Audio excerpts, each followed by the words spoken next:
बिस्मिल्लाहिर्रहमानिर्रहीम, अस्सलाम वालेकुम। हर आने वाला दिन पीडीएम के लिए, पीडीएम में शामिल जमातों के लिए एक नई रुसवाई लेकर आता है, एक नई शर्मिंदगी लेकर आता है, एक नया झूठ उनका बेनकाब होता है। इसी से आपको पता चलता है कि जलसा इनका कामयाब था, नाकाम था, किस तरह से ये ढिठाई के साथ झूठ बोलते हैं। वो सारी चीज़ें मैं आपके सामने रखता हूँ सबूतों के साथ। बहुत सारी चीज़ें तो उनमें से आप देख भी चुके होंगे, लेकिन सबसे पहले बात करते हैं बिलावल साहब की।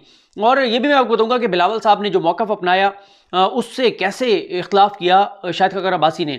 और सवाल ये भी है कि बिलावल साहब ऐसी बातें क्यों कर रहे हैं जिनकी तरदीद शाहिद खकर अब्बासी कर रहे हैं। बिलावल शहबाज शरीफ को मिलने गए और कहा, ये जेल के अंदर मिलने गए और कहा कि जो बिलावल गए हैं वहाँ पर, उसका मकसद शहबाज शरीफ से ताज़ियत करना था। एक बात तो जहन में रखें कि अगर पंजाब हुकूमत का जो इदारा है मुतलका, जो जेल का महकमा है, अगर वो इजाज़त ना देता तो बिलावल ये मुलाकात नहीं कर सकते थे। ये बात ध्यान में रखें कि शहबाज शरीफ से पहले भी जब नैब की वो हिरासत में थे तो एक मुलाकात हुई थी, और उस मुलाकात के हवाले से थोड़ा सा अगर आप याद करें तो बताया गया था कि शहबाज शरीफ ने अपने सिक्योरिटी इंचार्ज को कहा, वो जो रिटायर्ड कोई ब्रिगेडियर हैं या कर्नल हैं, उनको कहा, उन्होंने कॉल करके कहा कि ख्वाजा आसिफ और फलां लोगों को शहबाज शरीफ बुला रहे हैं और शहबाज शरीफ मुलाकात करना चाहते हैं। वो शहबाज शरीफ से मिलने गए और बताया जाता है कि शहबाज शरीफ की उन्होंने कहीं पर बात भी कराई टेलीफोन पर, और वो सारी कहानी सामने आई थी। और नून लीग ने उस मुलाकात के बारे में नहीं बताया था। जब वो मुलाकात हो गई तो उसके बाद जब खबरें बाहर आईं तो काफ़ी कोई 8-10 दिन बाद उन्होंने माना कि जी बिल्कुल मुलाकात हुई थी।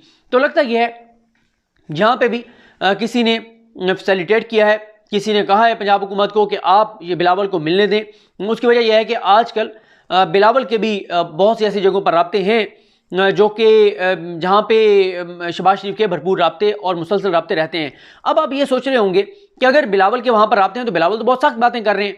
बिलावल तो कह रहे हैं कि कोई मुज़ाकरात नहीं होंगे, कोई बात नहीं होगी, अब हम इस्लामाबाद आ रहे हैं। तो बिलावल तो नून लीग से भी ज़्यादा सख्त बयान दे रहे हैं। उसकी वजह यह है कि बिलावल अब ये सारी जो है वो सियासी अदाकारी हो रही है। बिलावल शो ये करा रहे हैं कि वो बिल्कुल दिलो जान से नून लीग के साथ हैं, लेकिन ऐसा नहीं है। बातें करने से क्या होता है, तकरीरें करने से क्या होता है, दावे करने से क्या होता है। और इनके वालिद साहब ने कहा था, आसिफ अली जरदारी साहब ने, कि जो मुआहदे होते हैं वो कुरान और हदीस नहीं होते, वो वक्ती तौर पे आप कर लेते हैं, और कई बार ऐसे हुआ है। तो बिलावल सिर्फ आंखों में धूल झोंकने के लिए ये बातें कर रहे हैं। बाकी बिलावल ने यह कहा कि जी निकल के वहाँ से कि अब ग्रैंड नेशनल डायलॉग नहीं होगा, अब कोई बात नहीं होगी। पहले वो जलसे में भी कह चुके हैं कि अब मुझे फ़ोन ना करें, मुझसे राब्ते ना करें, पीडीएम को तकसीम नहीं किया जा सकता, अब हम इस्लामाबाद आएंगे। जबकि बिलावल ये कह रहे हैं कि नहीं होगी, मौलाना भी कह रहे हैं कि नहीं होगी। लेकिन शाहिद खकर अब्बासी साहब, मुजीबुर रहमान शामी साहब और अजमल जामी साहब के प्रोग्राम में बैठकर कहते हैं कि जी बिल्कुल बात होनी चाहिए, लेकिन बात होगी सेनेट के प्लेटफॉर्म पर। समझ नहीं आती कि पहले ये कहते थे कि पार्लियामेंट, अच्छा कभी ये कहते हैं पार्लियामेंट से बात करेंगे, कभी ये कहते हैं कि पार्लियामेंट तो है ही जाली, ये तो है ही गैर आईनी, ये तो है ही गैर कानूनी। ये मौलाना साहब कहते हैं ये गैर शरई है। गो के मौलाना साहब उसी गैर शरई असम्बली में सदारती इलेक्शन भी लड़ते हैं, अपने बेटे को डिप्टी स्पीकर का इलेक्शन भी लड़वाते हैं, वोट भी मांगते हैं। तो फिर कभी कहा जाता है पार्लियामेंट से बात करेंगे, कभी कहा जाता है मुख्तदर हलकों से बात करेंगे। अब एक नया पैंतरा कि जी सेनेट में बैठकर बात होगी। भाई, और बात किन से होगी ये नहीं वाजे कहते। भाई जो बात है वो ज़बान पर लाएं, कहें खुल करके हम फौज से बात करेंगे, हम आईएसआई से बात करेंगे। क्योंकि शाहिद खकर अब्बासी तो अंसार अब्बासी साहब के यूट्यूब चैनल पर एक जो उन्होंने इंटरव्यू दिया था उसमें वो नाम ले चुके हैं कि आर्मी चीफ से ही हम बात करेंगे, DGISI से बात करेंगे। जाहिर है आर्मी चीफ कमर जावेद बाजवा साहब हैं, उनसे बात करेंगे। DGISI जनरल फैज़ हमीद है, उनसे बात करेंगे। तो अब आप देखें, एक तरह बिलावल आज दोपहर 11-12 बजे या 1-2 बजे जब भी वो कह रहे हैं मुज़ाकरात का वक्त ख़त्म हो चुका, बस अब कोई बात नहीं होगी। लेकिन शाहिद खकर अब्बासी क्या कहते हैं, नहीं बात तो होगी लेकिन सेनेट में बैठकर होगी। अजीब व गरीब तरह की इनकी बातें हैं। बाकी मुझे ये ज़रूर लगता है कि बिलावल साहब ज़रा थोड़ा सा ना वो सियासी मज़ा लेने गए थे, और ये मकाफ़ात अमल है।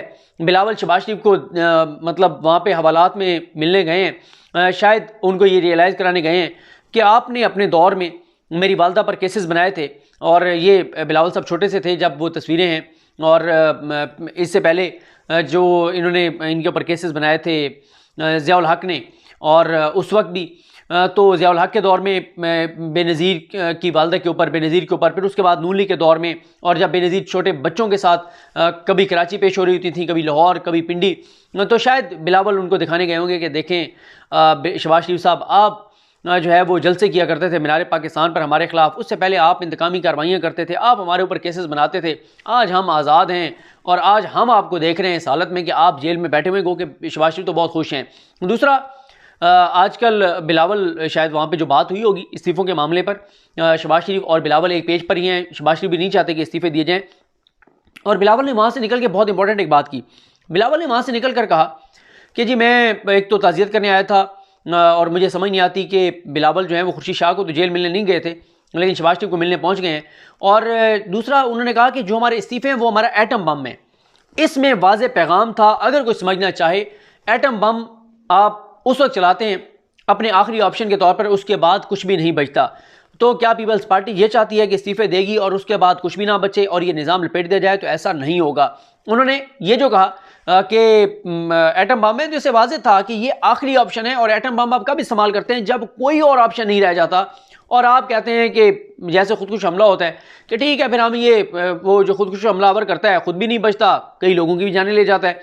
तो ये इसमें वाज़ेह इशारा था कि इस्तीफ़े नहीं दिए जाएंगे क्योंकि ये एटम बम है और एटम बम आपको पता है नहीं चलाया जाता। तो वो सिर्फ जो है वो ज़्यादातर तो डराने के लिए रखा हुआ होता है ताकि एक दबाव हो जो दुश्मन कुव्वतें उनके ऊपर। और ऐसा लम्हा बहुत माजी में भी, वैसे भी आप वाकई एटम बम की बात करें तो बहुत कम ऐसे जो है वाक़यात हैं गिने चुने जहाँ पे इन हथियारों का इस्तेमाल किया गया। तो बिलावल इस्तीफ़े नहीं देंगे, पीपल्स पार्टी इस्तीफ़े नहीं देगी। दूसरा, इस्तीफ़ों के हवाले से जब वो बात भी करते हैं तो जब सहाफ़ी सवाल करते हैं तो तब वो जो है वो बात करते हैं, वरना हुकूमत का आप देख लें, हुकूमत तो कह रही है कि आप दें इस्तीफ़े, आप दें इस्तीफ़े, हम कबूल करने के लिए बैठे हुए हैं। दूसरा यह है कि मैं आपको मरीम का पहले बता देता हूँ कि कल उनका एक इजलास होता है, परसों, यानी अब से तो हम परसों कहेंगे। उसके बाद नईम अशरफ भट्ट जो हैं समा टीवी के बड़े ज़बरदस्त रिपोर्टर हैं और बहुत ज़बरदस्त इंटरव्यूज़ करते हैं, बड़ी ज़बरदस्त खबरें लाते हैं। नईम अशरफ भट्ट खबर देते हैं, कहते हैं कि वहाँ पर काफ़ी लेदे हुई है पार्टी इजलास में और मरीम ने कहा है कि अब बेहतसाब होगा, अब मैं खुद मामलात को देखूंगी।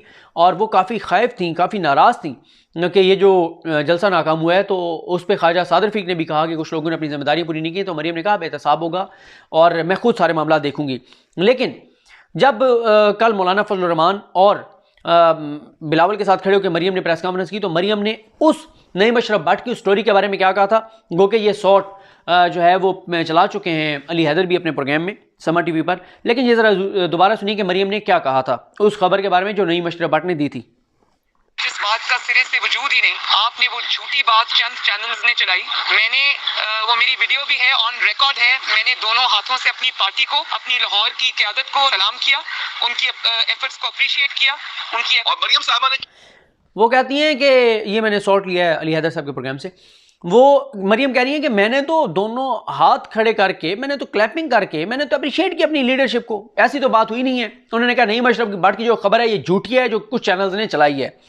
अब आप देखें कि समा टीवी पर नईम अशरफ भट्ट साहब को जावेद लतीफ़ साहब क्या कह रहे हैं, जो इनकी पार्टी के इंपॉर्टेंट बंदे हैं, और उसमें जो उन्होंने इंकशाफात किए। हालांकि ये बात जैसे समा पे किरण नाज साहिबा ने प्रोग्राम किया, उन्होंने बताया सारा, उनके दिखाया मायज़ा हमीद, हिना परवेज़ भट्ट, ये सारे तरदीदें कर रहे थे कि ऐसी कोई बात ही नहीं हुई। अब आप ज़रा मियाँ जावेद लतीफ़ साहब को सुनिए। मरियम नवाज शरीफ आज सब उनको अपना कायद मानते हैं। नवाज शरीफ के बाद ये लीडरशिप को पता होता है 4-6 लोग विकेट के दोनों जानब अभी भी खेल रहे हैं। पहले यहाँ पे रुक जाएं। 4-6 लोग विकेट के दोनों जानिब खेल रहे हैं। 4-6 लोग अगर इनको पता है, आगे कह रहे हैं हमें पता है, तो फिर निकालते क्यों नहीं है पार्टी से? निकाले ना। आपने तो सेनेट में भी उन लोगों को नहीं निकाला था जो आप कहते थे कि हमें पता है कि इन्होंने हमारी पीठ पे छुरा घोंपा है, आपने नहीं निकाला था। अब भी आप कह रहे हैं कि जी हमें पता है 4-6 लोग विकेट के दोनों तरफ खेल रहे हैं। मतलब 6 लोगों का तो आ गया ना, इन्होंने अपनी जबान से मान लिया है कि इनकी अपनी पार्टी के लोग 6 लोग तो डबल गेम कर रहे हैं। पता नहीं इन 6 में शायद शहबाज शरीफ की तरफ भी मियां जावेद लतीफ का इशारा हो।